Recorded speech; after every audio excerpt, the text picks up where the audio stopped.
Y es maravilloso que podamos nosotros saber que una de las verdades más importantes que necesitamos conocer para vivir realmente en libertad, en seguridad, en esperanza, es conocer qué grande es Dios.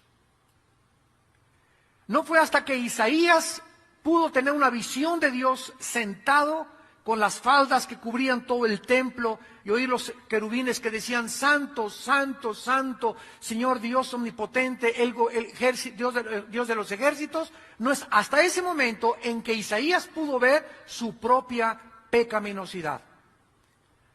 Estudiando este capítulo de Isaías, desde hace algunas semanas, se los digo con todo mi corazón, he caído llorando al suelo, porque le he pedido a Dios que me dé un concepto, una visión no física, ¿verdad?, de poder yo entender cada vez más su santidad.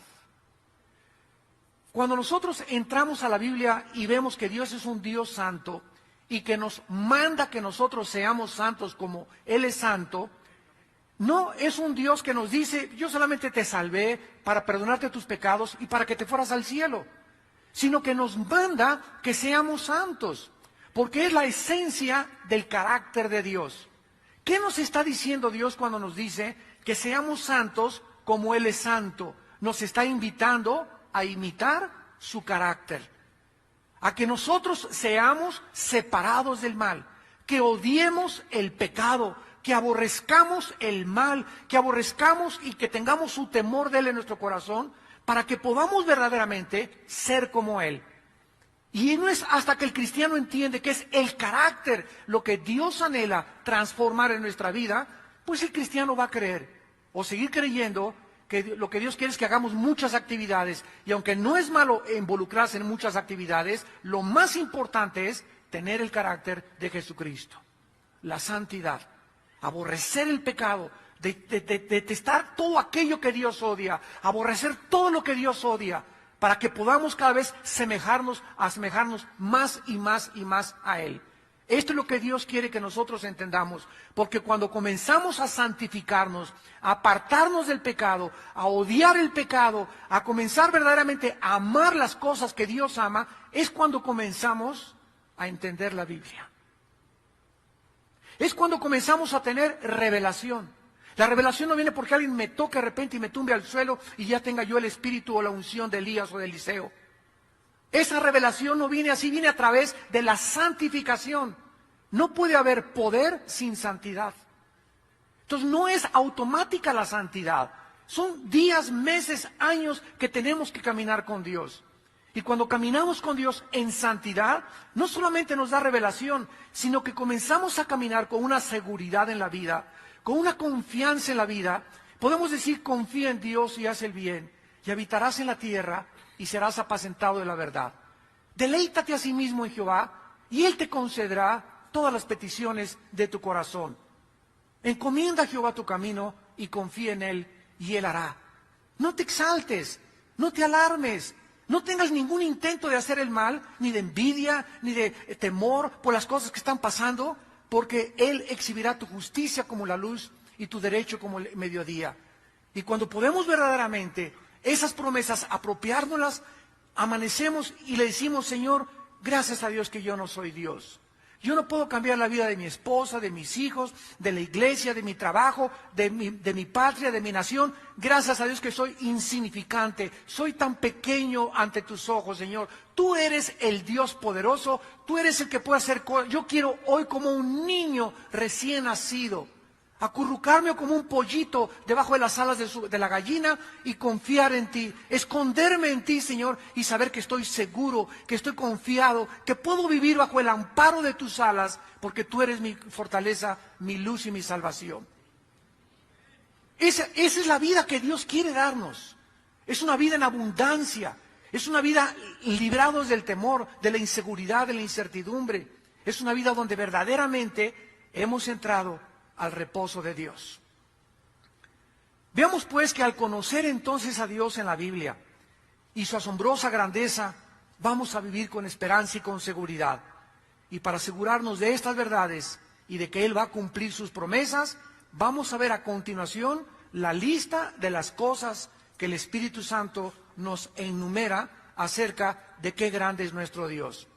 Número 1, en el versículo 12, Dios es más grande que el universo que Él ha creado.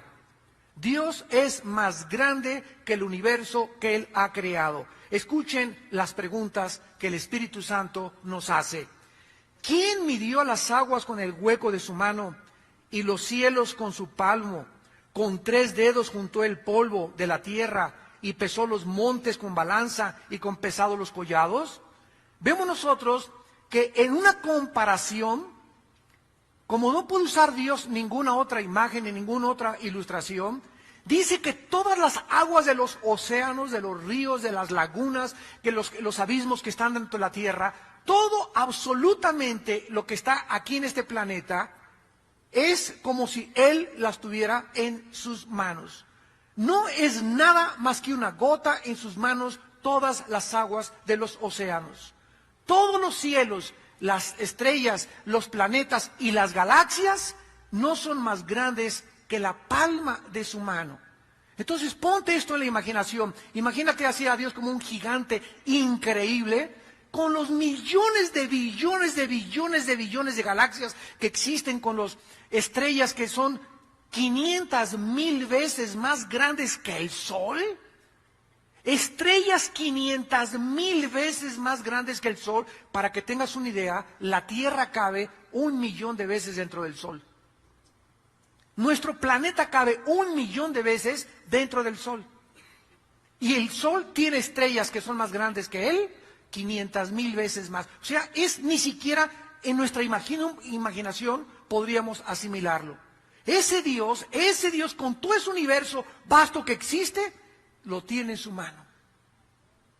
Así de grande es Dios. Y todo el peso, dice la Biblia, con 3 dedos juntó el polvo de la tierra. O sea, todo el polvo y toda la tierra que existe en este planeta está matemáticamente calculada por Dios. No hay más tierra que agua, ni más agua que tierra. Exactamente, Dios hizo la capacidad y en las balanzas pesó, dice la Biblia, con 3 dedos el polvo y los montes con balanzas y con pesa los collados. Cuando Dios diseñó, dice en el Job 38, los ángeles estaban alegrándose, viéndose todo lo que Dios hacía. Y Dios puso cordel, puso medidas como un arquitecto. Esto va a tener tanta longitud, esto va a tener tanta anchura, todo el diámetro de la tierra, el movimiento de la tierra, para que el agua no se salga cuando gire la tierra, para que las aguas no lleguen a las playas e inunden las ciudades. Las playas, las aguas de los océanos llegan a un límite y ahí se paran. ¿Por qué los océanos no se van contra las ciudades? Porque Dios les puso un límite.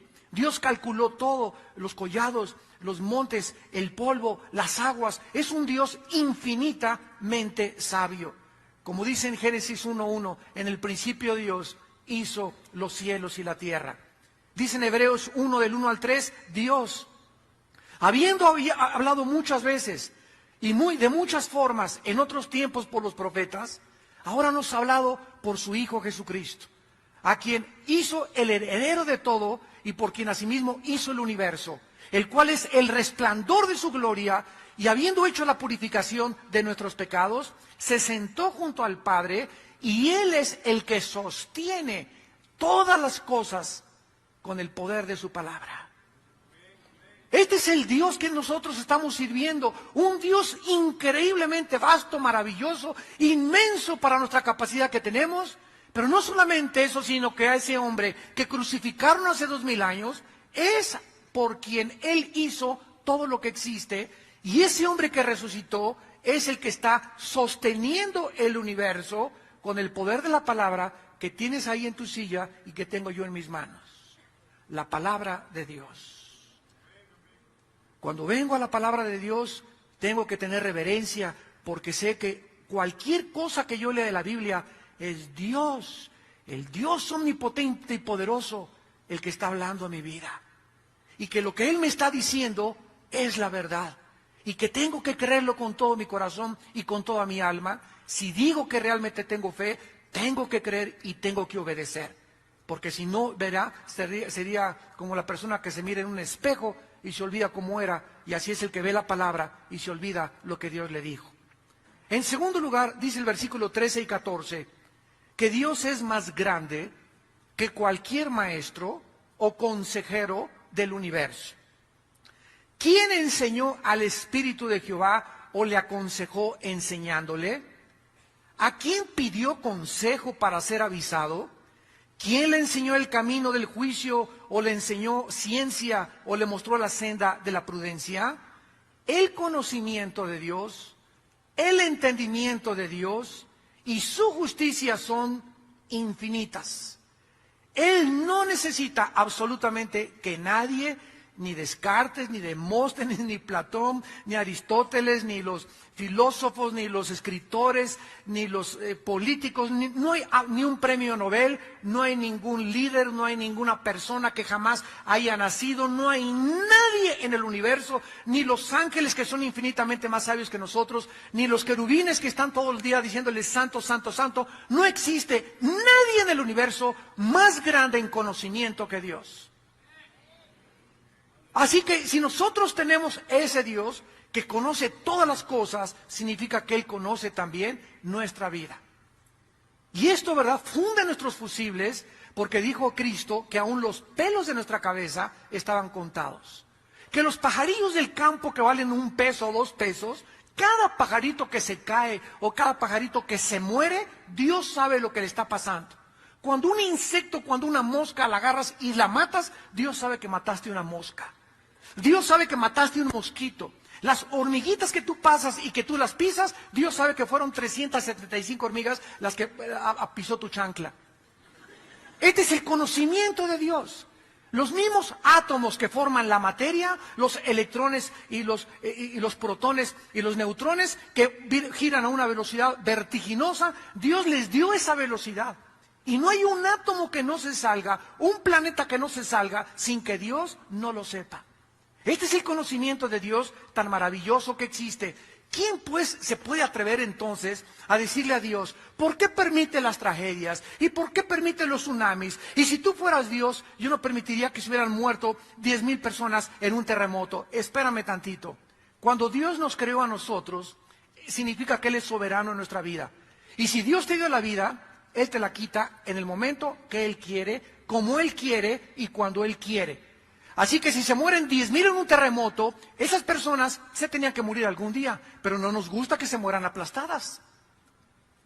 Esas personas que se murieron en el tsunami se tenían que morir algún día. Los que se cayeron en un avión se tenían que morir un día, pero nosotros queremos que Dios nos lleve a casa como nosotros queremos, acostados en una cama, con una linda enfermera, con oxígeno, ¿verdad? Y sin ningún dolor, y de repente, vámonos, cerramos los ojos y estamos en su presencia. Desgraciadamente, tú no eres Dios. ¿Y tú le vas a enseñar cómo te vas a ir a la otra vida? ¿Tú le vas a aconsejar y le vas a decir que estuvo mal que Él permitiera la entrada del mal al universo? ¿Tú crees que el propósito de Dios, cuando Él tuvo de permitir que Satanás entrara y se rebelara contra Él, es más grande tu conocimiento y tu razón para que tú puedas decir, si yo hubiera sido Dios, yo no hubiera hecho eso? No hubiera permitido, de acuerdo a mi juicio, ese no puede ser un buen Dios porque permitió el mal en el universo. Eso es lo que tú dices, rata de agua puerca. Ratón de 3 patas. No tanto, ¿verdad? Pero quiero llegar a estos extremos. O sea, de veras, ¿quiénes somos nosotros? Después de que Job le vino todo lo que le vino y se le cayó su casa y sus hijos se murieron y perdió sus bienes y perdió la bolsa de valores y se quedó en la calle. Y aparte le vino a Job una enfermedad de la punta de la cabeza a los pies. Job comenzó, ¿por qué me habrá pasado esto? Dios mío, será un juicio, será el pecado, estaré mal. Y todavía vienen los 3 amigos, sí es por el pecado, Job, es que tú tienes escondidas cosas que no le has confesado a Dios porque es una maldición que te ha caído. Y cuando pasa todo un año y Job no puede entender qué fue lo que hizo que Dios actuara de esa forma con él, se aparece Dios y en el capítulo 38 le dice a Job, oye Job, ¿estabas tú cuando yo fundé la tierra? ¿Estabas tú cuando yo hice los animales? Cuando tuve las medidas y pesé los montes y los océanos y comencé a hacer todas las cosas a tu alrededor. Dime si eres tan sabio, contéstame. Ahora, si tú no entiendes ni siquiera las leyes físicas del universo, ¿cómo te atreves a tratar de querer comprender las leyes morales de mi creación. Y entonces cuando Job se dio cuenta que con quién estaba hablando y se dio cuenta de la grandeza de Dios, cayó Job de rodillas, capítulo 42, y le dijo: me aborrezco hasta el polvo. Oye ahora, Señor, habla tú y yo oiré. Ahora me doy cuenta que lo que yo estaba hablando eran marihuanadas.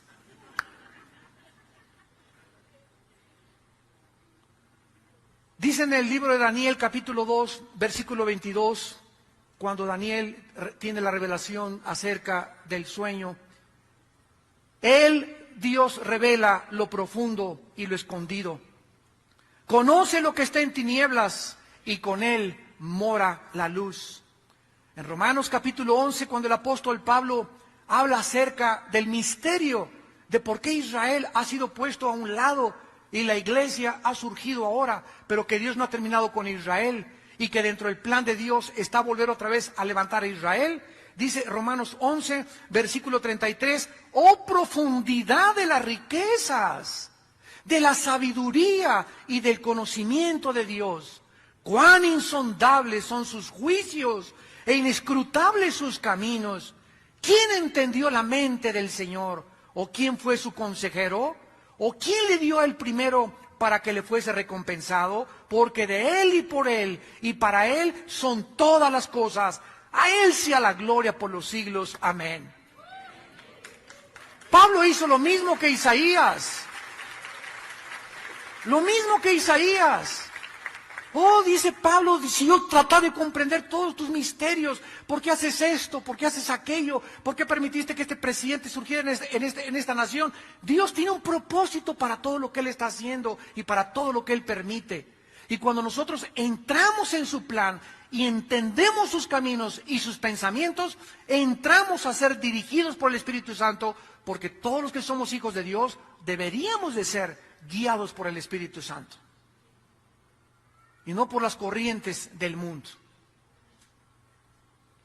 En tercer lugar, dice el versículo 15 al 17 de Isaías 40, que Dios es más grande que todos los imperios y que todas las naciones y que todos los gobiernos del mundo.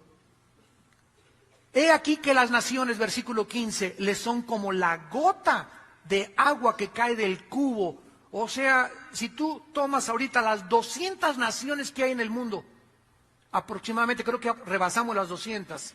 Si tomamos todas estas naciones, Estados Unidos, China y todo, comparado con la grandeza de Dios, es como una gotita de agua. O sea, ¿y lo demás de la cubeta qué es? Nos ponemos a pensar, ¿verdad? Si una gotita son todas las naciones, ¿qué es lo que queda dentro de la cubeta? Todas las millones de galaxias y todas las cosas que ha hecho, comparado con todo lo que ha hecho, las naciones del mundo son como una mirrimiña chiquitita, minúscula, insignificante gotita de agua. Y aquí vemos en la tierra a los gobernantes, y aquí yo, y vamos a tomar, y este es el camino, y este es el camino, no, es que esto y el otro. A Dios, no saquen la Biblia de la Corte de Justicia, que no haya oración ya tampoco en las escuelas, no nos olvidemos de Dios, separemos totalmente las cosas de Dios. El gobierno es una cosa y Dios es otra cosa. Cuando nos damos cuenta, en el Salmo 2, que eso fue lo que escribió David, que se juntan los gobernantes y los que se creen muy sabios, y dicen, rompamos de Dios nuestras ligaduras, echemos nuestras cuerdas, vamos a gobernar nosotros juntos. Desgraciadamente, señores sociólogos, antropólogos, criminólogos, etcétera, antropólogos, etcétera, etcétera, desde 1945, que se fundó la Liga de Naciones y que se cambió el nombre a Organización de Naciones Unidas, nunca han podido las Naciones Unidas detener las guerras, ni traer la paz, ni ningún organismo independiente mundial en el mundo. Hasta que Cristo regrese, no tendremos paz. ¿Por qué? Porque los seres humanos somos demasiado pequeños para resolver problemas que van más allá de nuestra capacidad finita intelectual para resolverlos. Tú no puedes atreverte a casarte sin Dios. Tú puedes atreverte a tener un novio si tu novio no es una persona entregada al Señor. Porque el matrimonio es para discípulos, para un hombre y una mujer que siguen los dos a Dios, porque si los dos siguen, van a llegar a Dios. Y mientras más sigan a Dios, más se juntan. ¿Por qué? Porque no puedes tú casarte con una persona que no sigue a tu mismo Dios. Entonces tenemos que entender eso, que Dios es un Dios que quiere que nosotros lo conozcamos y entendamos cómo piensa y por qué actúa como actúa. Para eso nos dejó la Biblia. Aquí encontramos los pensamientos y los caminos de Dios. En Primera de Crónicas capítulo 29, Primera de Crónicas capítulo 29, dice en el versículo 12, versículo 11 y 12, el rey David: tuya es, oh Jehová, la magnificencia, el poder, la gloria, la victoria y el honor, porque todas las cosas que están en los cielos y en la tierra son tuyas. Tuyo, Jehová, es el reino, y tú eres excelso sobre todos. Las riquezas y la gloria proceden de ti, y tú dominas sobre todo. En tu mano está la fuerza y el poder, y en tu mano el hacer grande y el dar poder a todos. Díganme ustedes, ¿por qué David era un hombre conforme al corazón de Dios? Porque era un hombre que conocía la grandeza de Dios. Y es increíble que a los 17 años David conocía tanto a Dios y meditaba tanto en el campo cuando tocaba su arpa y le componía himnos a Dios. Es increíble que a esa edad se haya enfrentado a un gigante llamado Goliat y que le haya dicho: tú vienes a mí con lanza y con espada y con casco y con armadura, pero yo vengo a ti en el nombre de Jehová de los ejércitos. Conocí a Dios. Cuando tú conoces a Dios y tienes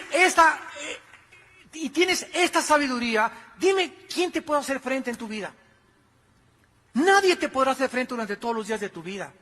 ¿Por qué? Porque cualquiera que te amenace en tu vida, cualquier temor que tú tengas inconsciente, el dinero que se levanta como un Goliat, o la falta de trabajo, o la falta, etcétera, etcétera, son problemas que Dios los conoce. Él conoce, Él es omnisciente, Él sabe qué necesitas, Él sabe qué necesito, Él sabe cuántos cornflakes tienes en tu alacena, sabe cuántos litros de leche te faltan, Él sabe todas esas cosas. Y Él suplirá todo lo que nos falta conforme a sus riquezas en gloria en Cristo Jesús. Pero ¿por qué muchas personas viven como viven? Porque no lo conocen ni tienen confianza en Él. Y se levantan: ¿qué comeré? ¿A dónde iré? ¿Y el otro? Y comienzan la desesperación. Y Dios ve desde los cielos a sus hijos, ¿verdad? Que nos ve como peor que gotas de agua. Y dice: si tú quieres que yo entre en acción en tu vida y llene tus alacenas y puedas en casa, confía en mí. Confía en mí. Tú no puedes tener temor al mundo y temor de las circunstancias y temor de Dios, porque el perfecto amor echa fuera el temor. De donde el que teme vive atormentado. Y la humanidad ahorita, ven alrededor, nunca el mundo había estado tan desesperado como en la época que estamos viviendo. Ahora que vine yo de Dallas antier, la semana pasada, 37 personas en Dallas se suicidaron. Y estoy hablando personas de la clase media alta, porque de repente se acabó su negocio.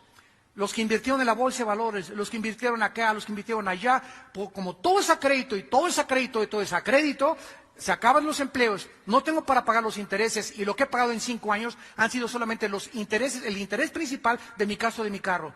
Ahora que ya no tengo ni siquiera para seguir pagando eso, ¿qué me queda? Se pegan un balazo, o se ahorcan, o se envenenan con algún veneno. Esto es lo que está pasando en el mundo. ¿Por qué? Porque la gente tiene sus ojos puestos en este mundo que es como el vapor y que el momento que Dios quiere sopla sobre el mundo y todo va a desaparecer. Pero nosotros lo conocemos a Él. Es un Dios que te ha dicho: no, nada te faltará, ni nunca te abandonaré. Estaré contigo y a la diestra de tu mano te levantaré y te fortaleceré. Los que piensen mal contra ti, piensan mal contra mí, dice el Señor. Yo soy tu escudo y tu fortaleza. Yo soy el Dios de tu salvación. ¿Por qué entonces vives como vives? ¿Por qué has recurrido inclusive a las pastillas tranquilizantes, al alcohol, a las drogas, a la coca, buscando anestésicos? Porque no puedes enfrentar la realidad, porque no sabes quién soy yo, y me dices de la boca para afuera que eres cristiano. El Dios de los siglos, el Dios de nuestra fortaleza, es el Dios que hizo el cielo y todas las cosas, y el que tiene cuidado de nosotros. En el libro de los Hechos, capítulo 17, Pablo se enfrenta a los griegos filósofos, sabios de su época. y comienza a hablarles acerca del verdadero Dios con esta cátedra de la grandeza de Dios. Dice Hechos 17, versículo 24. Pablo le dice a los griegos, a los filósofos: el Dios que hizo el mundo y todas las cosas que en él hay, siendo Señor del cielo y de la tierra, no habita en templos hechos por manos humanas. O sea, quitémonos, amados santos de Dios, esa frasecita, vamos al templo. Esto no es un templo, el templo somos las personas. No hay ya ningún edificio desde la resurrección de Cristo hasta nuestros días en Pentecostés, cuando nació la iglesia. No existe ningún edificio que se le pueda atribuir la casa de Dios, o la habitación de Dios, o el templo de Dios, porque Él ya no habita en templos hechos por manos humanas. Él ahora ha escogido entrar a habitar dentro de nosotros. Ahora tú eres el templo de Dios y yo soy el templo de Dios. Y cuando nos juntamos en el parque, en Chapultepec, en Cuautitlán, no importa el techo o el lugar, no es el lugar ni el edificio el templo, somos las personas. ¿A dónde vas? Al templo. Ni es honrado por manos de hombres, como si necesitara de algo. Aquí te traigo un molito, mi Señor. Aquí te traigo unas veladoras. Aquí te traigo este regalito. Imagínense nada más. ¿A quién le estamos tratando de dar eso? Al Creador de los cielos y de la tierra. ¿Qué habrá que podamos decirle a Dios? Te ofrezco este reloj, te ofrezco aquello. ¿Qué hay si nos dio a su Hijo? ¿Cómo nos atrevemos a querer comprar a Dios? Él no quiere sacrificio, quiere obediencia. Quiere nuestra obediencia. Me voy de rodillas a la villa, Señor. Órale, sángrate más. ¿Qué le va a interesar eso a Dios? Me voy a crucificar, voy a cargar un costal de nopales. Todas esas cosas tienen su origen en el paganismo, en la ignorancia de las sagradas escrituras. Pero tú eres hijo de Dios y yo soy hijo de Dios y debemos de entender a Dios que esas cosas no le agradan. Él ya no es honrado por nada que nosotros podamos hacer. Y dice la Biblia, ni tampoco habita en templos de manos humanas, pues Él es quien da a todos vida, aliento y todas las cosas, y de una sangre ha hecho el linaje de los hombres para que habiten sobre la faz de la tierra. Y les ha prefijado el orden de los tiempos y los límites de su habitación. Todos tenemos sangre H negativa o positiva o RH o positivo o negativo o universal, pero es sangre humana. Y un negrito me puede transfundir la sangre a mí, yo a un chino, etcétera, etcétera, pero nunca un mono a un humano. Señores genetistas y señores ateos, el día que tu abuelita necesita una transfusión, tráela a la changa.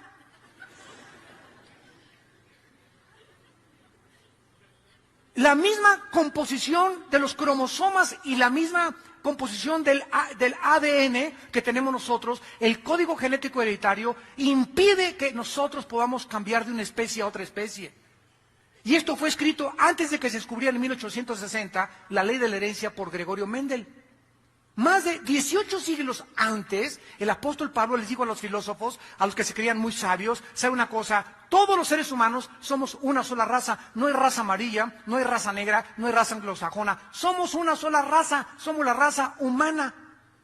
No, la raza de los indios, la raza de los negros, no, somos una raza todos, porque todos tenemos sangre humana. No hay ninguna especie subhumana. ¡Qué maravilla de la Biblia! Para que habitemos en la tierra, Dios nos dio esta sangre, no en la luna, no en Marte. Están buscando luna de miel en la luna, imagínense nada más cambiarlo por Cancún. Imagínense nada más ir tú con escafandra ahí o a Marte, a la luna de miel, a la luna. Están ahí apartando lugares para el año 2010, 2012. ¿Qué canica? Yo la luna de miel, lo que menos quieres hacer es una escafandra. Te va a estorbar. Imagínate con todo ese traje de astronauta, en la luna de miel, que en traje de baño, ¿verdad? Y nos ha prefijado el orden de los tiempos y los límites de la habitación. De acuerdo a este versículo, el hombre nunca conquistará el espacio. nos ha preordenado para que vivamos en este mundo. Y en 1945-43, Alberto Einstein, cuando descubrió su fórmula E igual a mc al cuadrado, descubrió que por la velocidad y por el tiempo el hombre jamás llegaría fuera a ninguna galaxia. Porque si tú te vas ahorita en una nave a Marte y cuando regreses, tu esposa va a tener 15 años más que tú. Porque el tiempo no existe en el espacio igual que aquí en la Tierra. Y además la velocidad. Tendrías que ir a la velocidad de la luz para llegar casi en 5,000 años a la más cercana galaxia. Entonces, Dios lo había dicho ya con cientos de años de anticipación. En cuarto lugar, Dios es más grande que todos los dioses y los ídolos del mundo. Versículo 18 al 21, Isaías 40. Dios es más grande que todos los falsos dioses y que todos los ídolos del mundo. Dice el versículo 18, ¿a quién pues o a qué haréis semejante a Dios? ¿O qué imagen le compondréis? O sea, aquí estamos en un planeta donde tenemos la conciencia de que hay un Dios. Y la gente, como no ha visto a Dios, ni nadie la ha visto jamás, pues tenemos que pintar algo que se parezca a Dios. Y dice Dios, pero ¿cómo puedes tú ir y cortar un pedazo de tronco y hacer un mono con el pedazo de tronco, con tu machete y con tus instrumentos, y poner en ese tronco que tú hiciste y que tú labraste como carpintero, y después de esa imagen del tronco, o de yeso o de cemento, a lo que tú hiciste con tus manos, hincarte y rendirle culto a esa cosa que no ve, que no oye, que no camina, que no siquiera tiene pensamiento? Es lo que se llama idolatría. Pero todos nosotros, antes, ¿verdad?, de conocer a Cristo, estábamos involucrados en eso. Y llegábamos y nos hincábamos delante de las imágenes, y ahí está la Virgen, y ahí está San Judas Tadeo, y ahí está esas cosas, ¿verdad? ¿Cómo podríamos nosotros a esas imágenes, a esos hombres, compararlos con Dios, el Dios del universo? ¿Cómo podríamos asemejarle y tener la herejía, la mente herética para compararlo con ese Dios? Dios ya había desafiado a Israel hace 2700 años. ¿A quién me quieren comparar? ¿Qué imagen me pueden poner ustedes si no saben ni cómo soy, más que soy espíritu? El artífice, o sea, los escultores, preparan la imagen de talla, versículo 19. El platero le extiende el oro y le funde cadenas de plata. El pobre escoge para ofrecerle madera, que no se apolilla hasta con eso. Se busca un maestro sabio que le haga una imagen de talla que no se mueva. Esta es la idolatría. Andamos buscando a quién adorar. ¿Por qué? Porque traemos dentro del alma la eternidad.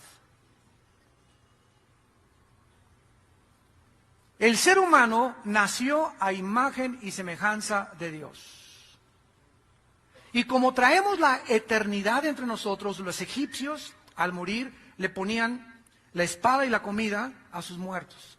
Los chinos, no hay una civilización, no hay una tribu africana que no crea en la vida después de la vida. Los ateos solamente son los pseudointelectuales que conocemos. Pero el hombre trae la eternidad en el corazón. Y como no sabe quién es Dios, pues se hace un Dios y se inclina ante alguien que él mismo ha creado. Y por eso hay 4 preguntas en el versículo 21. ¿No sabéis? ¿No habéis oído? ¿Nunca te lo habían dicho desde el principio? ¿No han sido enseñados desde que la tierra se fundó? En otras palabras, está diciendo Dios, bueno, es que solamente levanta los ojos al cielo y date cuenta que hay un orden, que hay un diseño, y que no puede haber un diseño sin un diseñador. Si yo voy a ver una pintura, yo no puedo creer que esa pintura de la Gioconda se haya hecho sola o que Chita la haya pintado. Si voy en el desierto y me encuentro un motor de un Volkswagen con distribuidor, con bomba de gasolina, con acumulador, con alambres, todo perfectamente coordinado para que pueda un coche andar, yo no puedo comprobar y decir y concluir, las arenas del desierto hicieron el motor del Volkswagen, o encontrarme un reloj, una maquinaria perfecta en la calle y decir, se hizo por el cemento de la banqueta. Así son las personas, vean ustedes cómo nos reímos, pero así son los ateos. Es increíble que se digan intelectuales y pensadores y que puedan desafiar a ese Dios y decir, todo es la obra de un accidente.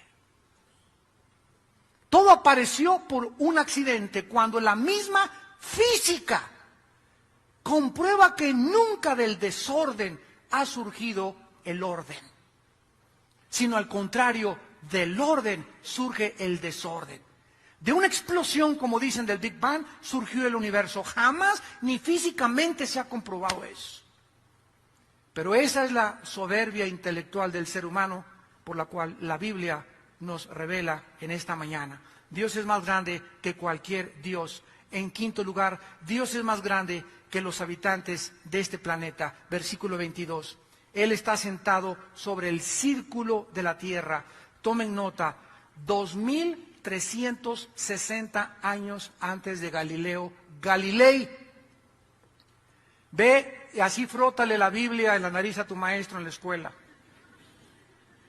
2360 años antes de Galileo Galilei, la Biblia ya decía que la tierra era redonda. Isaías 40:22. 2360 años antes, que fue cuando se escribió Isaías. Datos científicos de la palabra de Dios. Cuando Dios mira desde su trono el universo, a toda la gente, parecemos como langostas. Simplemente súbete a un avión a 10 kilómetros de altura o 32,000 pies de altura y voltea hacia abajo, ¿verdad? Y ya no ves a nadie más que puntitos de arena. Así es como nos ve Dios. Y al mismo tiempo que nos ve así, nos ama, que dio su vida por nosotros en una cruz. ¿Cómo podemos conceptualizar eso? Que siendo tan pequeños, haya dado su vida por nosotros. Oh, profundidad de las riquezas y de la sabiduría de Dios. Cuán insondables son sus caminos, inescrutables sus riquezas.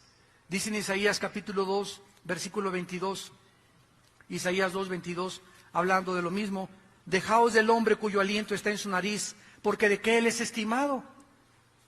Si todos somos como langostas, si ninguno de nosotros somos dioses, entonces ¿por qué tienes temor del hombre?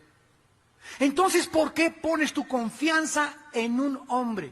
¿Por qué creemos que un estadista o que un presidente o que un conquistador nos va a ayudar? ¿Por qué crees que si tu esposo no te ama no puedes ser feliz? Tu felicidad no depende de si tu esposo te hace feliz. Él es un hombre. El que te hace feliz es Dios. Y si tu esposo no te hace feliz Dios. Pero si estás dependiendo de tu felicidad para que sea tu esposo el que te haga feliz, vas a seguir amargada hasta que tu esposo se convierta. Tú sigue amando a Dios y alabándolo y bendiciendo a tu esposo. Yo te bendigo en el nombre de Jesús, te bendigo. ¿No me quieres? Pues no me quieras. Pero yo soy tu esposa.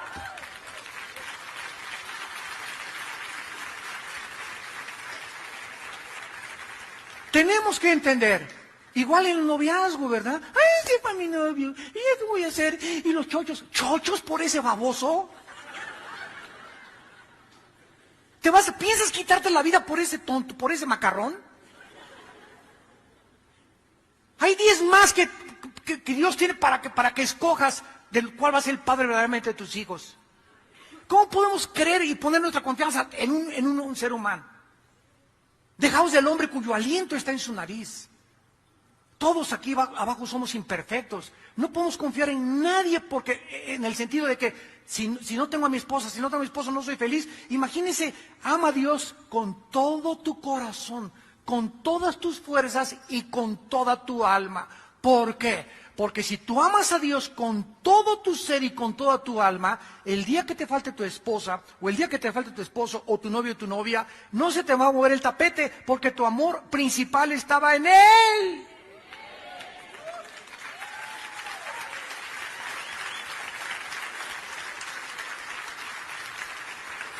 ¿Se dan cuenta de la sabiduría de Dios detrás de los mandamientos que nos da? ¿Por qué nos ordena lo que nos ordena Dios?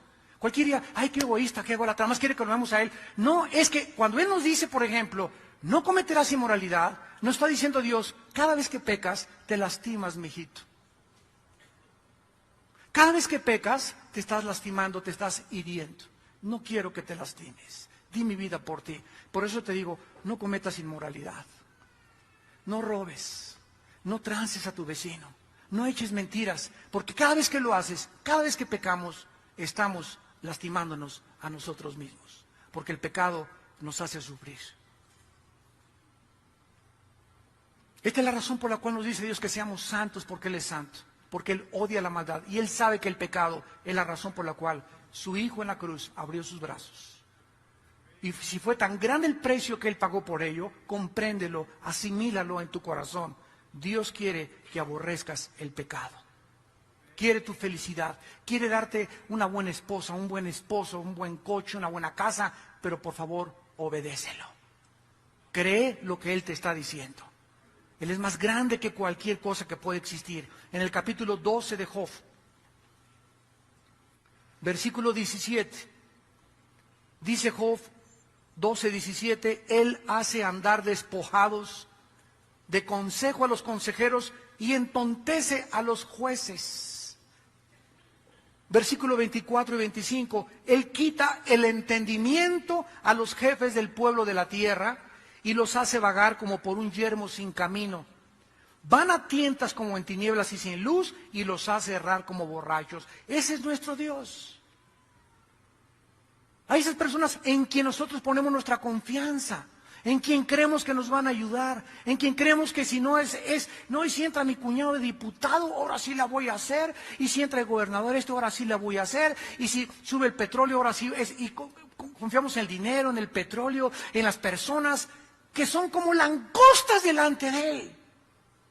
Maldito el hombre que confía en el hombre. Tenemos que confiar en Él, creerle a Él, amarlo a Él, entregarle nuestra vida a Él. En Él somos y nos movemos y existimos. Y cuando comenzamos a ver esta grandeza de Dios, comenzamos a vivir con seguridad. Y finalmente, dicen los últimos versículos del 27 al 31, lo más precioso de este capítulo. ¿Por qué dices, oh Jacob, y hablas tú, Israel, mi camino está escondido de Jehová y de mí pasó mi juicio? ¿No has oído, no has sabido que el Dios eterno es Jehová? Dios es más grande que cualquier problema o cualquier tentación que podamos enfrentar. En primer lugar, dice el versículo 28, que Él es el creador de todas las cosas, por lo que Él conoce todo lo que está sucediendo. Si tú lees Apocalipsis 2 y Apocalipsis 3, hay 7 cartas a 7 iglesias. Y todas las cartas comienzan con estas palabras. Yo conozco tus obras. Yo conozco tus obras. Yo conozco hoy muchachita, ¿a qué hora te levantaste hoy? Y tú. Sé qué desayunaste. Sé cuando te levantaste qué estabas pensando. Sé a qué horas te acostaste. Hoy te vi en el doctor qué revistas estabas leyendo. Qué revistas compraste en Sanborns. Qué películas viste. Qué retaste en Blockbuster. Yo conozco todo lo que ustedes hacen, dice el Señor. Su mirada penetrante llega hasta lo más profundo de nuestra alma y nuestro corazón y nos desnuda, y no podemos engañar a aquel que es tan grande, que conoce las hormigas y los moscos y los pájaros, que al mismo tiempo conoce también lo que nosotros somos. Y a cada uno nos paga conforme a nuestras obras. Ese es nuestro Dios. En segundo lugar, dice el versículo 28b, no desfallece ese Dios que es el origen de la energía.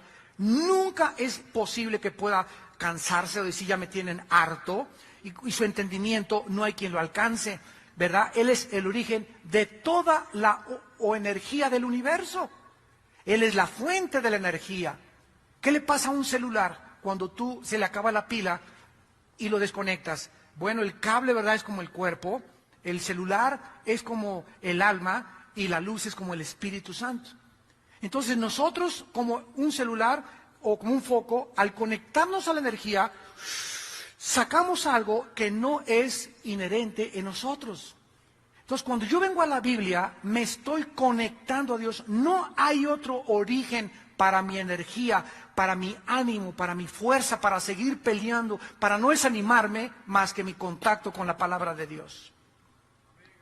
Al conectarte tú con la Biblia, estás jalando esa energía y dice la Biblia que entonces si estabas cansado, si estabas deprimido, si estabas desanimado, vas a comenzar a levantar alas como las águilas.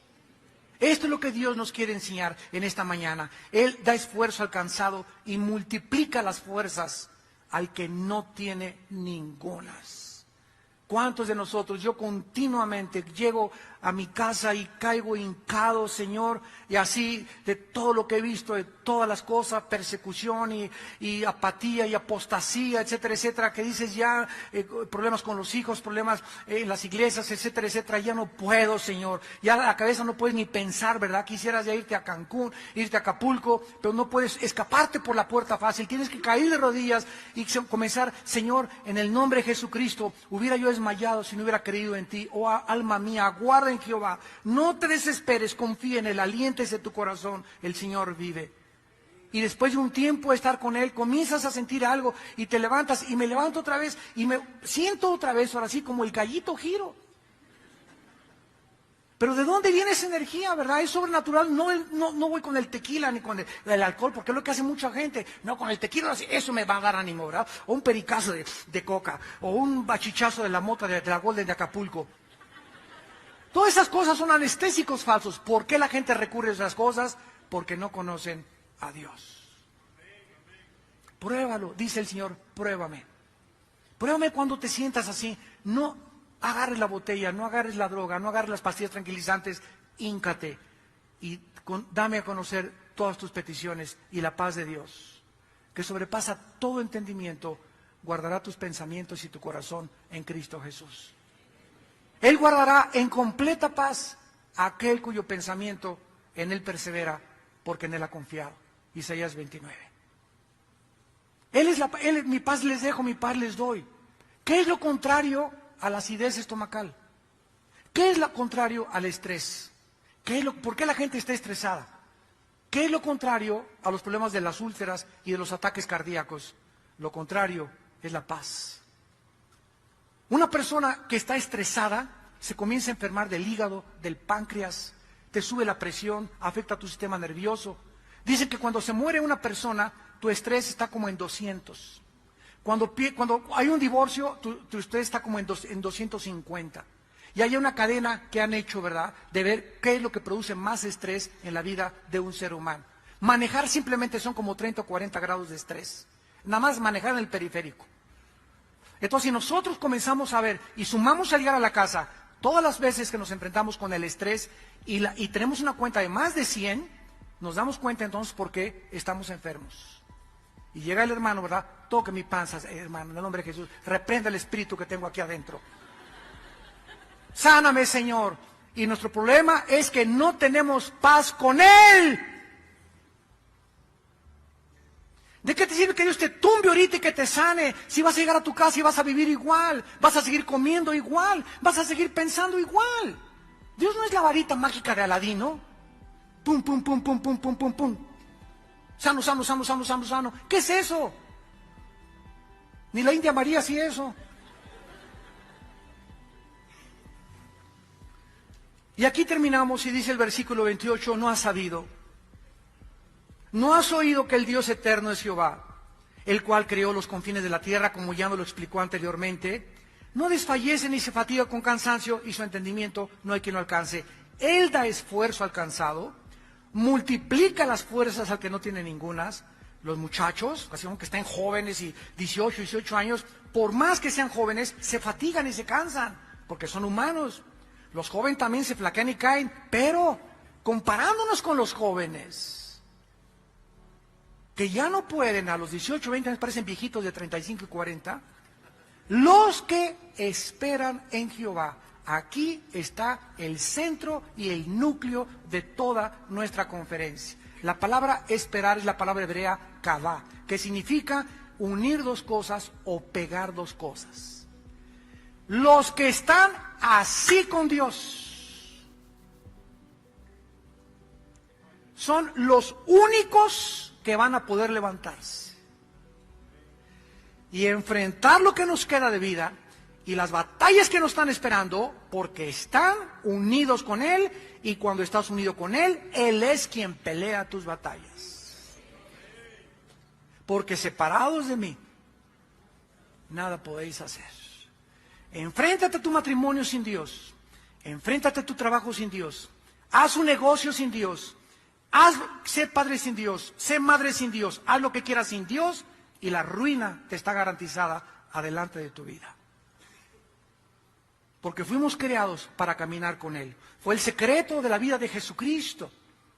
Dice Marcos 1:35 que aún no amanecía y se levantaba para hacer contacto con su Padre y se iba a orar en la madrugada. Y cuando los discípulos vieron a Cristo que echaba demonios y sanaba enfermos y resucitó a los muertos, ¿saben una cosa? Los discípulos descubrieron cuál era el secreto de Jesús. Y sabían que el secreto de Jesús estaba en la oración. Y por eso nunca le preguntaron, enséñanos a sacar demonios o enséñanos a sanar. La única pregunta que le hicieron los discípulos a Cristo fue, enséñanos a orar. Porque sabían que ahí estaba el secreto del poder de Jesús, en su vida y en su comunión con su Padre. Y las águilas es el ejemplo que usa el Espíritu Santo, porque las águilas son las únicas aves de los gavilanes, cóndores, todos los pilotes, la que tú quieras, es la única ave el águila que cuando la tormenta viene, todas las aves van y se esconden en los árboles, se buscan refugio en las cuevas.